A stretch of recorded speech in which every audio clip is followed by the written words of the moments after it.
Para todas las personas que no han visto el documental With the People on Netflix, salió en el 2018. Una de las protagonistas es Mara Gordon.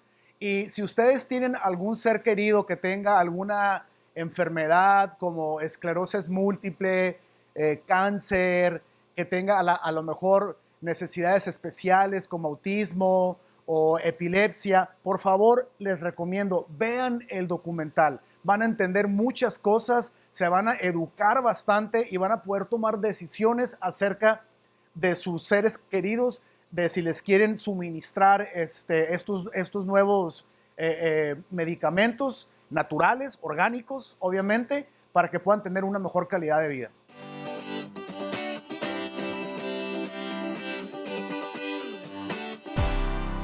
I didn't really want to start a business. I just needed cannabis and I needed quality and I needed to know how to dose it. And nobody was lab testing, nobody was figuring out how to dose. There was no data around cannabis. And so somebody had to do it, so I decided just to do it. Oh. And that's how it happened. I was retired and I was never going to work again. Okay. So all this is just, if somebody had been out there making a good product, I would still be retired. I never would have done any of this. I wasn't looking to start a business. So back in the day, 10, 15 years ago, or since ever, people have been needing this medicine, right, and it's not out there. And because it's banned and you can't research on it, then there's things out there that they're not compliant. Right. People can make up any lies they want. They can say anything they want. People can go on Facebook and get advice on how to treat cancer from people that know nothing. They're just selling. They have no medical training, no scientific training, nothing. So all of these started developing because of the Farm Bill that permitted people to start working, researching under the hemp umbrella. And do you think that has helped in some sorts the humankind per se? Well, I'm going to be honest with you. Obviously, I'm not going to just because I'm at your place, I'm going to say something different than what I believe. I believe that it's a very much. I was very against the Farm Bill. I'm just going to start from there, okay? I was very much against it. Yeah, because I felt like it was going to no longer be regulated as a medicine, and it's going to be regulated as a food. And the problem, when you take CBD out, you don't have the same kind of rigorous oversight that you'd have.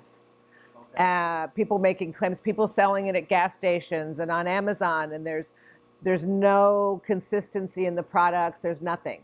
What it has done, though, is it has opened the door to people in states that otherwise they're not going to legalize THC anytime soon, cannabis. So at least they can get access to CBD.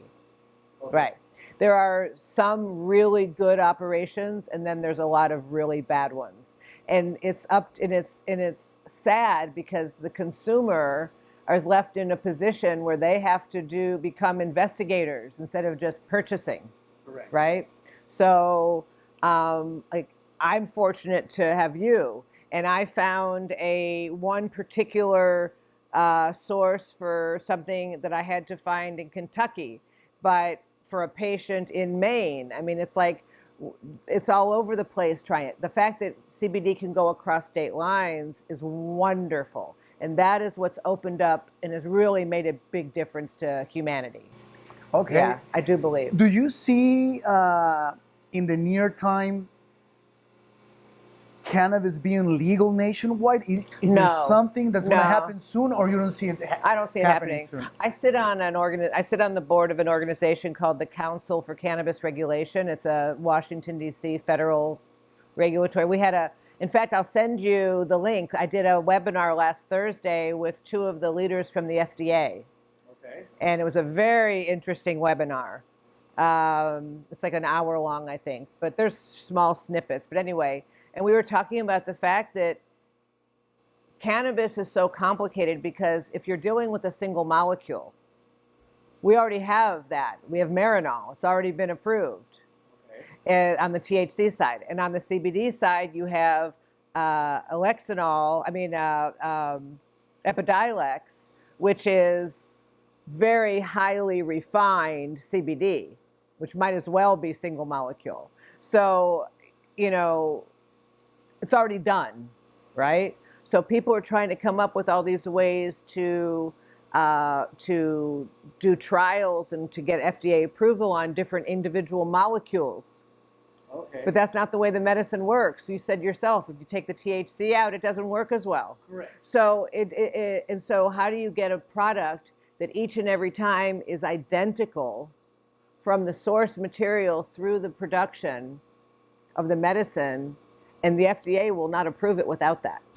Okay, I understand. So, Yes. you know, yeah. So it's not going to happen likely soon. I mean, yeah. I personally, and this is my recommendation that I made to the FDA, is I think that we should either look at it as a biopharmaceutical, but even that pathway is too complicated, Yes. and look at it as a nutraceutical. I mean, at least remove it as a Schedule 1 drug. Remove it because completely. That's One, I mean, that's another, like, I mean, what's going on there? I would Yeah. say unschedule it or Unschedule, deschedule it. yeah. Deschedule it. I think it should be descheduled, and I think it should be registered as a nutraceutical. You're correct. Right.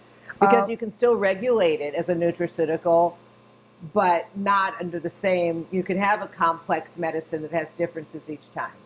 So I wanted to ask you these questions for a long time now, because we're getting a lot of calls, a lot of frequent questions regarding dosaging. There's a lot of people out there, including myself. This is one of the reasons why I started researching, investigating CBD, cannabinoids, got into extraction, growing, all of this, because I have a son with special needs, and the medicine has helped him a lot.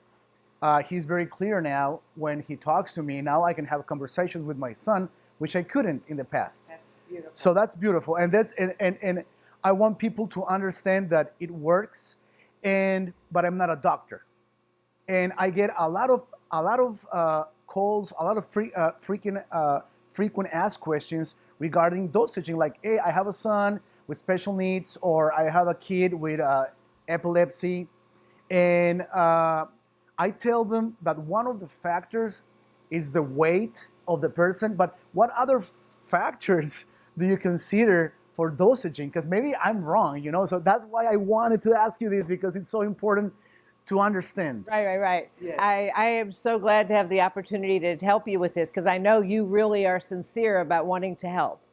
So the data that we have found is that the weight has nothing to do with the dose. Okay. It is very unlike other pharmaceuticals, or like pharmaceuticals where it's milligrams per kilogram, right? Okay. We've found more of a correlation between the age of the patient, the gender of the patient, than we have through the weight. So if I have a small child, they're going to use a much higher dose of medicine than an older person. And as we get older, we need less and less, Okay. which is also seems counterintuitive, right? Yes. So if you have that's why, if, you know, I might have a child that we have on 500 or 600 milligrams of combined total cannabinoids a day, and I can have a 70-year-old man with the same diagnosis and have him on 75 milligrams total cannabinoids a day. Wow. Right. It's that significantly different. Okay. Yeah. Now I understand. So we are in a different ballgame here. Right, because the Yes. metabolism of a child is very fast. Yes. They have a lot of more cannabinoid receptors in their body. They have a lot more activity going on. Things process a lot more quickly. Yes. And as a result, they have to have a much higher level of cannabinoids in their system, higher dosing. I understand. Yes. Thank you for your answer. That's giving me now like a clear path of what's next. And also, because I see people formulating all kinds of products like tinctures, muscle creams. Some of them have 2,000 milligrams. I have seen out there 5,000 milligrams. The other day I saw a cream with 10,000 milligrams CBD. So I question myself, like, are these formulations, do they have a kind of a base of reasoning why they're putting this amount of milligrams, or they're just putting it there without knowledge of what they're doing, right? So that's why I needed to ask you that question.